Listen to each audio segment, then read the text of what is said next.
जी बिस्मिल्लाहिर्रहमानिर्रहीम, अस्सलाम वालेकुम। मैं हूँ बिलाल अहमद। उम्मीद है आप सब खैरियत से होंगे। बानी एमक्यूएम के ख़िलाफ़ किंगस्टन क्राउन कोर्ट में 8 फरवरी को भी हेट स्पीच केस की समाअत हुई और 12 रुकनी ज्यूरी के सामने बाज़ तहलका खेज़ इंकशाफात ऐसे हुए जिस पर बानी एमक्यूएम ने बाकायदा तौर पर यह तस्लीम किया कि वो बाज़ मामलात और बाज़ गुफ्तगू पर शर्मिंदा हैं, शर्मिंदगी का इजहार करते हैं और वो इन गलतियों को तस्लीम करते हैं। वो कौन सी शर्मिंदगी के अल्फाज थे जिस पर बानी एमक्यूएम ने ये बात कही? 8 फरवरी को कमरा अदालत में क्या माहौल था और अंदर क्या आर्ग्यूमेंट्स हुए? कौन कौन सी कैसेट्स और कौन कौन से शवाहिद बानी एमक्यूएम के ख़िलाफ़ पेश किए गए? तमाम तर हक़ाइक़ से आपको आगाह करूँगा। 2 रिक्वेस्ट हैं आपसे कि इस व्लॉग को मुकम्मल देखिएगा और दूसरी रिक्वेस्ट ये है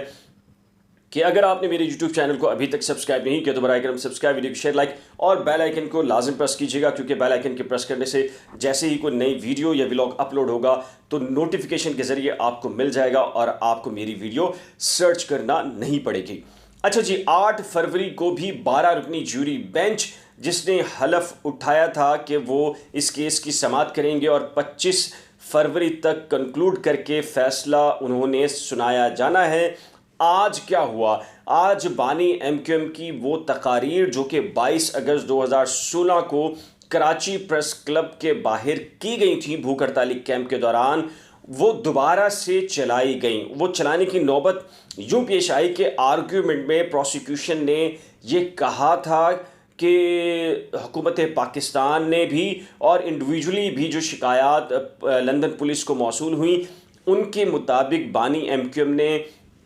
लंदन यानी कि बरतानिया की जो सरजमीन है उसका इस्तेमाल करते हुए पाकिस्तान मुखालिफ ना सिर्फ कार्रवाई की, नारेबाजी की, तकरीर की, बल्कि उनकी स्पीच से कराची के अंदर फसादात हुए, हंगामा आराई हुई। इसके अलावा उन्होंने पाकिस्तान की जो रियासत है उसको चैलेंज किया। तो इस आर्गूमेंट के दौरान दोबारा से कैसेट्स जो कि टेलीफोनिक गुफ्तगू थी उसका जो तर्जुमा था वो दोबारा से पढ़ा भी गया और फिर जो वो तर्जुमा पढ़ा जा रहा था इंग्लिश में तो उसके साथ साथ बानी एमक्यूएम की जो उर्दू में तकरीर थी उसको भी चलाया गया। कम से कम एक कहा जाता है कि 1 घंटे पर मुश्तमिल वो तकरीर एक बार फिर दोबारा सुनी गई जो 12 रुकनी ज्यूरी थी उनके सामने, और उन्होंने बानी एमक्यूएम का जो खिताब था, उनका जो लबो लहजा था, उसका जायज़ा लिया और प्रोसिक्यूशन ने अपनी सपोर्ट में शवाहिद पेश किए। इसी दौरान बानी एमक्यूएम से जब पूछा गया कि क्या आप पर जो लगे इल्ज़ामात हैं वो दुरुस्त हैं, आप उनको तस्लीम करते हैं या आप अपने दिफा में कुछ कहना चाहते हैं, तो बानी एमक्यूएम ने वहाँ पर कुछ इंकशाफात भी किए और एक बात की जो यहाँ बताई जानी बहुत ज़रूरी है। बानी एमक्यूएम ने इस बात का एतराफ़ किया कि उन्होंने जो 22 अगस्त 2016 की कराची प्रेस क्लब के बाहर भूख हड़ताली कैंप था उस पर जो तकरीर की थी टेलीफोनिक, उसमें उन्होंने ना सिर्फ पाकिस्तानी फ़ौज के ख़िलाफ़ तकरीर की बल्कि रियासत पाकिस्तान के ख़िलाफ़ नारे भी लगाए। बानी एमक्यूएम का कहना है कि इस अमल पर वो शर्मिंदा हैं, क्योंकि उनका ये कहना है कि वो गलती कर बैठे थे, गुस्से में आकर वो पाकिस्तान मुखालिफ और पाक फ़ौज के ख़िलाफ़ उन्होंने नारेबाजी की और तकरीर की। लेकिन बानी एमक्यूएम का ये भी कहना है कि जब उन्हें अंदाज़ा हुआ कि वो जज्बात में आ गए थे और गुस्से की वजह से उन्होंने सख्त अल्फाज का चुनाव किया, तो अगले दिन उन्होंने वासे जलील की ट्वीट के ज़रिए बाकायदा तौर पर माफ़ी भी मांगी। उस वक्त के जो आर्मी चीफ थे जनरल राहिल शरीफ और जो DG Rangers major general Bilal Akbar, इनसे बाकायदा तौर पे माफ़ी मांगी और कहा कि वो अपने अल्फाज पर माफ़ी मांगते हैं। DG Rangers major general Bilal Akbar से क्यों माफ़ी मांगी? उसकी बुनियादी वजह यह है कि बहुत सारे लोगों को 22 अगस्त की तकरीर का पता ही नहीं है, क्योंकि उन्होंने उस तकरीर को सुना ही नहीं था। क्योंकि बानी एमक्यूएम का जो तर्जुमा बरतानिया की अदालत में पेश किया गया है किंगस्टन क्राउन कोर्ट में, उसमें ये इंकशाफ किया गया है जो आप और मुझ में से बहुत सारे लोगों को नहीं मालूम कि बानी एमक्यूएम ने ये उस रोज़ बगावत का ऐलान किया था और बानी एमक्यूएम के अल्फाज ये थे कि वो ये चाहते हैं कि रोज़ रोज़ मरने के बजाय एक मर्तबा ही मर जाएं। उन्होंने कहा कि मुझे कम से कम 5 लाख लोग चाहिए, और 5 लाख लोग अगर यहाँ पर मौजूद हैं और आ सकते हैं तो तमाम के तमाम जो कारकुनान हैं, ख़वातीन हैं, वो डीजी रेंजर्स के हेड ऑफिस जाएं, वहाँ पर उसका घेराव करें और डीजी रेंजर्स को गिरफ़्तार कर लें और उनके ख़िलाफ़ जो 60 कारकुनान का कत्ल है उस पर उनके ख़िलाफ़ मुकदमा चलाया जाना चाहिए, जिस पर DG Rangers major general Bilal Akbar से भी बानी एमक्यूएम ने बाकायदा तौर पर माफ़ी मांगी। इसके साथ ही एक और बड़ा इंकशाफ हुआ है कि बहुत कम लोगों को मालूम है कि बानी एमक्यूएम ने उसी रोज़ जो स्पीच की थी उसमें ARY के मालिक, जियो के मालिक और जो समा टीवी के मालिकान हैं उनसे मुतल्लिक भी ये कहा कि ये मेरी बात नहीं सुन रहे, मैं इनको फ़ोन कर रहा हूँ कि मेरी तकरीर को बराह रास्त नशर किया जाए, लिहाजा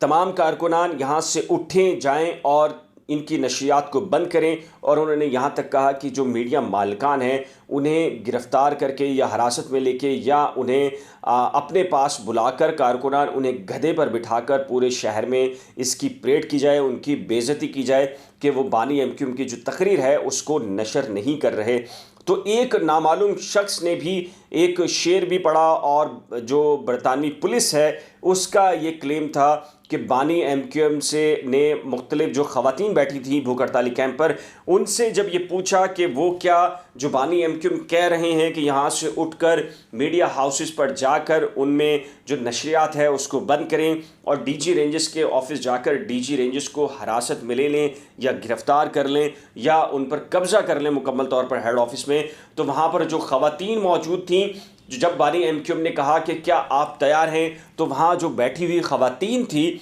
स्क्रिप्ट के मुताबिक 22 अगस्त का जो स्क्रिप्ट है उसके मुताबिक बानी एमक्यूएम की जब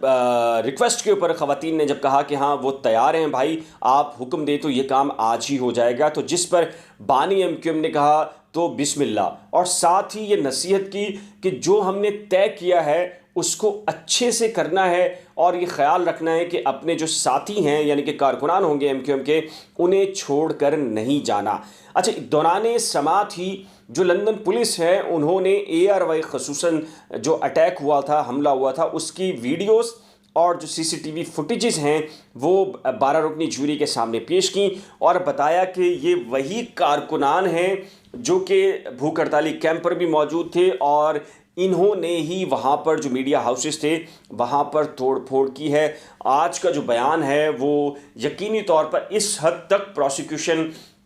साबित रही है कि बानी एमक्यूएम की ने जो तकरीर की उसमें पाकिस्तान मुखालिफ और पाक फ़ौज के ख़िलाफ़ तकरीर की गई थी और जिस पर आज बाकायदा तौर पर बानी एमक्यूएम ने जो कब्र अदालत है उसमें शर्मिंदगी का इजहार भी किया और कहा कि मैं इस अमल पर शर्मिंदा हूँ और मैंने पाक फ़ौज से और डीजी रेंजर से इस अमल पर माफ़ी मांग ली थी अगले दिन ही वासे जलील की ट्वीट के ज़रिए। ये आज की प्रोसीडिंग है, डे बाई डे ये प्रोसीडिंग चल रही है और मैंने आपको बताया था कि 2 ऐसे विटनेसेस हैं जो कि अब तक लंदन पुलिस बानी एमक्यूएम के ख़िलाफ़ पेश कर चुकी है। जैसे ही अगली समाअत होगी और उसमें ताज़ा तरीन अपडेट्स आएंगी तो इंशाल्लाह मैं आपको अगले व्लॉग में उसकी तमाम तर तफसीलात से आगाह करूँगा। नीचे दिए गए कमेंट सेक्शन में अपनी कीमती राय का इजहार ज़रूर कीजिएगा कि आपको ये व्लॉग कैसा लगा। मालूमात मिली हो तो इसको शेयर कर दीजिएगा। आखिर में रिक्वेस्ट कि अगर आपने मेरे यूट्यूब चैनल को अभी तक सब्सक्राइब नहीं किया तो बराए करम सब्सक्राइब और बेल आइकन को लाजिम प्रेस कीजिएगा। अल्लाह हाफिज़।